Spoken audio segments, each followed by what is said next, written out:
Life Hacker here with you guys. Welcome everyone to the OT Life Hacker channel. Welcome to the new future subscribers and to our already established family. Love you guys all so much. Alright, whether you are in occupational therapy or in any field or just in life, you have a hard task that you start getting very anxious over, very nervous, very overwhelmed by just the thought of starting it. Who's that? Me! Was me before.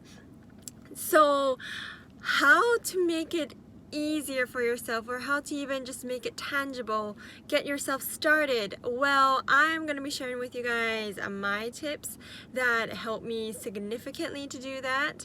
And this is actually more so just one big tip. One tip that really gets me going, and that is visualization.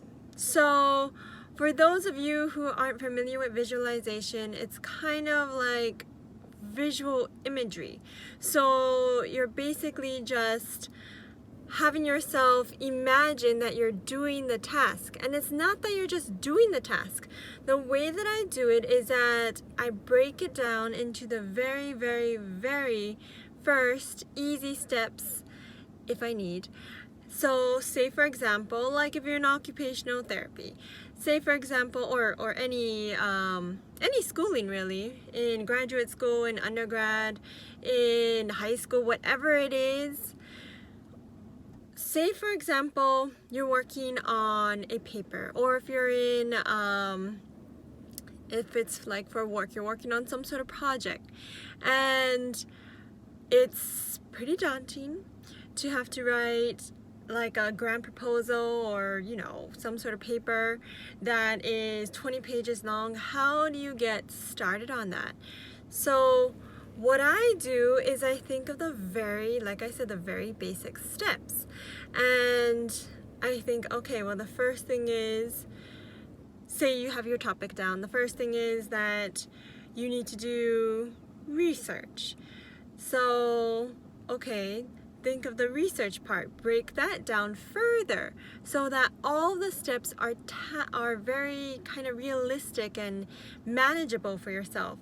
So I imagine myself doing the very first steps of the research process, which is, and yes, I close my eyes when I do it, which is going online. So going online, or maybe looking at books, going online, and then